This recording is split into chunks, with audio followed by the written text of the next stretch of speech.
제가 왜요? 난리가 났어요. 재수할 때는 국어.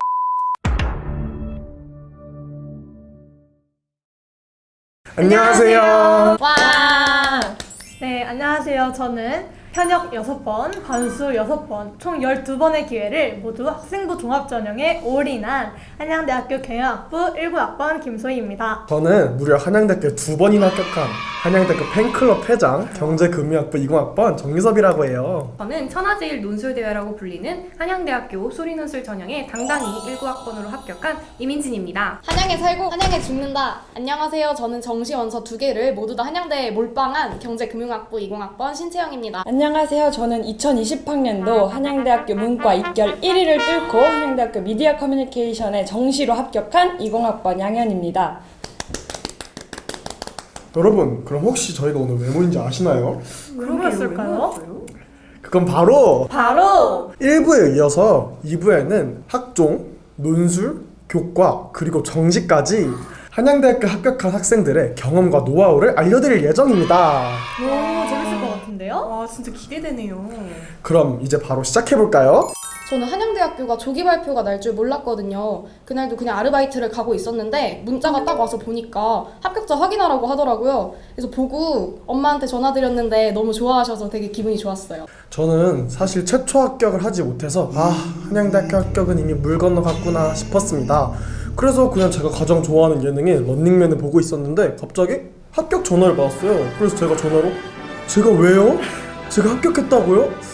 이런 반응을 보였습니다. 정말 얼떨떨했었던 것 같아요. 저는 워낙 한양대학교 논술의 경쟁률이 높다 보니까 별다른 기대를 하지 않고 있었는데요. 그래서 그냥 어느 날 아침을 먹다가 우연히 합격 발표를 확인하라는 문자를 받았었어요. 그런데 딱 들어가니 합격 발표가 났더라고요. 헐. 진짜 너무 좋아서 소리를 질렀던 것 같아요. 저는 고등학교 내내 정시 공부를 아예 안 한 건 아니지만 아무래도 좀 체계적인 공부나 실전 훈련에 약했어서 첫 수능이 처참하게 무너지더라고요. 혜원대사님도 그러셨나요? 네, 저도. 네, 그래서 재수를 결심하게 되었는데 본격적으로 공부한 거는 20살 2월부터였던 것 같아요. 저는 고등학교 1, 2학년 때는 정시랑 수시도 뭔지 잘 모르고 그저 즐겁게 고등학교 생활을 하는 즐겜러였기 때문에 네, 본격적으로 정시를 준비한 거는 고3이었던 것 같아요. 아, 이거 참 민감한 질문인데. 저는 일단 국어는 쭉 1등급을 받다가 수능날 조금 미끄러져서 2등급을 받았고 수학은 표준 점수 140점이 넘는 높은 1등급, 그리고 영어랑 생윤도 다 1등급이었는데 혹시 혜원님 사탐 뭐 하셨나요? 저는 생윤사문이요. 아, 저는 윤사를 했거든요. 제가 수능을 봤을 때 윤사가 난리가 났어요. 제가 딱 한 문제를 틀렸는데 3등급이 나오더라고요. 생전 공부를 한 적도 없던 아랍어로 대체해서 학교를 들어왔습니다. 그때부터였어요. 제가 아랍어를 좋아하고 알라신을 듣게 된 게. 저는 현역 때는 살짝 부끄러운데 모두 국수영 모두 3등급을 받았었어요. 근데 재수할 때는 국어 95점, 수학 80점, 영어 98점으로 1, 2, 1등급을 맞았고요. 생윤, 사무는 모두 1등급으로 한양대학교에 들어오게 되었습니다. 저는 세특보다도 생기부의 마지막 담임 선생님께서 작성해주시는 행동 특성 및 종합 의견이 저한테 굉장히 주요 포인트로 다가왔던 것 같아요. 진짜 중요하죠. 네, 그쵸. 제가 또 1학년, 3학년, 2년 동안 학급 반장을 했었는데 와, 이 항목에 제가 반장으로서 어떤 역할을 하였는지, 얼마나 주도적이고 책임감이 있는 사람인지 등이 잘 나타나 있더라고요. 이것이 경영에 필요한 리더십이나 인성 영역을 보여주는 데 굉장히 큰 도움을 주었던 것 같습니다. 저는 특별히 수리논술을 따로 준비했다기보다는 모든 수학 문제를 풀 때 항상 이 오답 노트를 작성하는 습관을 들였는데요. 이건 제가 수능 43일 전부터 작성했던 수학 오답 노트입니다. 수능 문제에서 가장 어렵다고 하는 21번, 29번, 30번 문제들을 위주로 작성하였는데요. 단순히 문제를 푸는 방법뿐만 아니라 이 문제를 풀기 위해서 어떤 수학적 능력이 요구되고 또 실수를 하지 않기 위해서 어떤 점을 주의해야 하는지 등을 작성하였습니다. 그래서 항상 이 수리논술을 작성하는 연습을 해왔던 것 같고요. 네, 수리논술을 보기 일주일 전부터는 수리논술 단기 특강을 통해서 마지막 총정리를 했던 것 같습니다. 아마 학생부 종합전형을 준비하시는 분들은 지금도 굉장히 바쁘실 텐데요. 맞아요. 내신 관리뿐만 아니라 자신의 전공을 잘 드러낼 수 있는 여러 가지 활동들도 챙겨야 하고 또 생기부를 바탕으로 자기소개서도 써야 되잖아요. 맞아요. 또 근데 또 혹시 모르니까 수능 성적도 챙겨야 돼요. 너무 바쁘고 그래서 체력적으로도 멘탈적으로도 관리가 너무 힘들었던 것 같아요. 진짜 생각만 하면 이거 혹시 웃으는 거 아니죠? 저는 울지 않아요. 어쨌든 진짜 수시를 준비하는 학생들도 정말 너무 할 게 많답니다. 정말 모두 화이팅 하세요.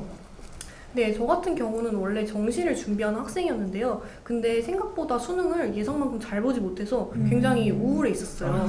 하지만 또 끝까지 수리논술이라는 기회가 있잖아요. 그쵸. 그래서 끝까지 최선을 다해서 하다 보니까 좋은 결과가 생긴 것 같아요. 아무리 초연해지려고 노력을 해도 수능날 단 하루가 나의 1년을 실패냐, 성공이냐로 당락을 결정짓는다는 거는 수험생 입장에서 굉장히 받아들이기가 힘들었던 것 같아요. 저는 수학이 제가 생각한 것보다 점수가 잘 안 나오더라고요. 그래서 굉장히 나쁜 남자 같다는 느낌을 많이 나쁜 받았거든요. 남자. 혹시 착한 남자는 어떤 과목이었나요? 저에게 착한 남자는 국어였습니다. 따뜻해. 그래서 저는 수학 21번, 30번 문제를 풀 때마다 정말 정복감을 느꼈었거든요. 그래서 아무리 점수가 잘 나오지 않더라도 의식적으로 그 과목에 정을 붙이면서 열심히 공부하려고 노력했습니다. 저는 혹시 여러분들 수능날에 국어 시간이 가장 떨리고 긴장되는 거 아시죠? 저도 국어 시간에 가장 긴장을 많이 하는 타입이었는데 제 두 번째 수능 때 감독관님이 제 앞에 이렇게 걸어가시다가 갑자기 쿵 쓰러지셨어요. 시험장에 일단 1동 2분 정적. 저는 진짜 내신 공부를 하면서 가장 위험한 적은 바로 이 잠이라고 생각을 해요. 맞아요. 저 지금도 졸려요. 맞아요. 근데 제가 커피를 또 못 마셔가지고 이 잠을 이겨낼 방법이 없었어요. 그래서 또 제가 저만의 방법을 하나 찾아냈는데 바로 물파스를 제 눈 밑에 발랐습니다. 물파스요? 괜찮으세요? 제가 그때 또 생각하니까 눈이 아파지려고 하네요.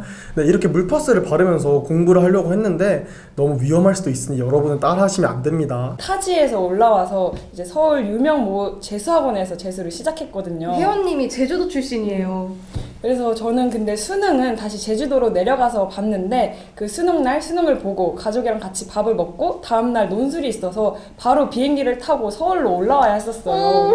그래서 저는 그 가채점 그거를 비행기 안에서 혼자서 슬프게 가채점을 해서 굉장히 서러웠던 기억이 있습니다.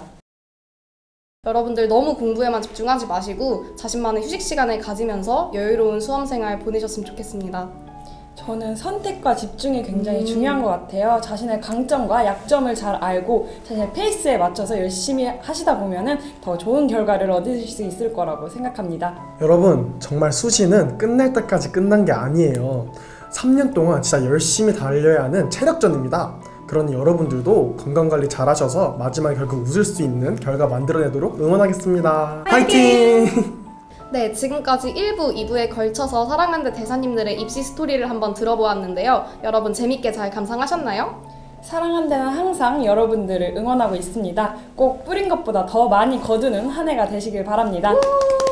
정시, 정시. 무야!